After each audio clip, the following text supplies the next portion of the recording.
వర్ధిల్లాలి భారత కార్మిక సంఘాల సమైక్య, భారత కార్మిక సంఘాల సమైక్య. IFTU IFTU.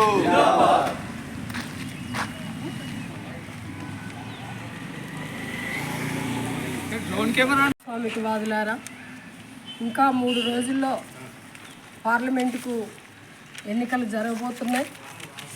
ఈ ఎన్నికల్లో ఎవరికి ఓటేయాలి, ఎవరికి ఓటేస్తే ఉపయోగం, ఎవరి విధానాలు ఏమిటి అనేటువంటి విషయాల్ని పరిశీలించి ఓటర్ మహాశయులంతా వారి ఓటు హక్కును ఉపయోగించుకోవాల్సినటువంటి అవసరం ఉంది. ఇవాళ డబ్బుతోటి, మద్యంతో, మందబలంతో ప్రజల్ని మాయ చేసి మరోసారి బీజేపీ అధికారంలోకి రావాలని చూస్తుంది కేంద్రంలో. వీటన్నిటికంటే ముఖ్యంగా మత్తుమందు లాంటి మతోన్మాదాన్ని ప్రజల మనసుల్లో, మెదళ్ళలో చొప్పించి ఇవాళ మత విద్వేషాలను రెచ్చగొట్టి, కులమత భేదాలని కూడా రెచ్చగొట్టి ఇవాళ రాముడు అనేటువంటి పేరుతోటి రాజ్యాధికారానికి రావాలనేటువంటిది చూస్తూ ఉంది. అందుకని వాళ్ళ మోడీ 10 సంవత్సరాల కాలంలో ఎంతమందికి ఉద్యోగాలు ఇచ్చాడు, నల్లధనం ఎంత వెలికి తీశాడు, మనకెంత ఇచ్చాడు. అట్లాగే మన పరిశ్రమలు మరి అనేక మూతపడ్డాయి. వాళ్ళ కోట్లాది మంది కార్మికులు ఉపాధి కోల్పోయినటువంటి వాళ్ళు ఉన్నారు, అసంఘటిత రంగంలో పనిచేసేటువంటి వాళ్ళు ఉన్నారు, సరైనటువంటి వేతనాలు లేనటువంటి పరిస్థితి. కార్మికులు కొట్లాడి సాధించుకున్నటువంటి హక్కులన్నింటినీ కూడా ఇవాళ కాలరాచి వేసి మనకు ఎలాంటి హక్కులు లేనటువంటి స్థితిని మనం చూస్తున్నాం. అంతేకాదు ఇవాళ ధరల పెరుగుదల చూసినా, జిఎస్టీకి సంబంధించి చూసినా, లేదు ఇవాళ నెహ్రూ కాలం నుండి ఇప్పటి వరకు చూస్తే ఏ ప్రధానమంత్రి కూడా అమ్మనటువంటి పరిశ్రమలు ఇవాళ ఆదాని, అంబానీ లాంటి వాళ్ళకి కట్టబెట్టినటువంటి పరిస్థితి ఉంది.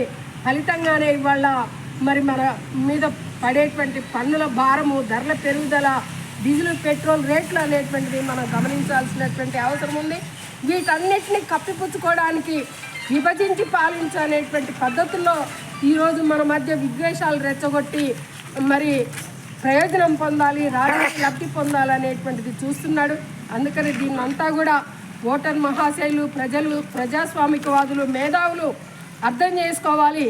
ఈరోజు బీజేపీని ఓడించండి అని చెప్పి మేధావులు, ప్రజాస్వామిక హక్కుల్ని కోరుకునేటువంటి వాళ్ళు అనేక మంది మరి పిలుపునిచ్చారు. అంతేకాదు ఈరోజు సిపిఎంఎల్ మాస్లైన్ ప్రజాపంద పార్టీ కూడా బీజేపీ మిత్రపక్షాలను ఓడించండి అనేటువంటిది పిలిపించింది. కారణం ఏమిటంటే ఈనాడు ఉన్నటువంటి రాజ్యాంగం ఏదైతే ఉందో ఆ రాజ్యాంగాన్ని కూడా మార్చి మనకి ఎటువంటి హక్కు లేకుండా, సమ్మె చేసే హక్కు లేకుండా, నిరసన తెలిపేటువంటి హక్కు లేకుండా, మరి మనం మాట్లాడేటువంటి హక్కు లేకుండా మరొక రాజ్యాంగాన్ని తీసుకురావాలనేటువంటిది చూస్తుంది. అందుకని మన రాజ్యాంగాన్ని పరిరక్షించుకోవాలన్నా, కనీసం మన హక్కుల సాధన కోసం మనం కొట్లాడేటువంటి అవకాశం ఉండాలన్నా కూడా ఖచ్చితంగా ఇవాళ మతోన్మాద బీజేపీని ఓడించాలని చెప్పి మన పార్టీ పిలుపునిచ్చింది. అందుకని అందరూ కూడా ఆ విధంగా ప్రజాస్వామిక వాదులకు, మరి ప్రజా హక్కుల్ని కాంక్షించేటువంటి వారికి ఓటేయాలని చెప్పి విజ్ఞప్తి చేస్తుంది.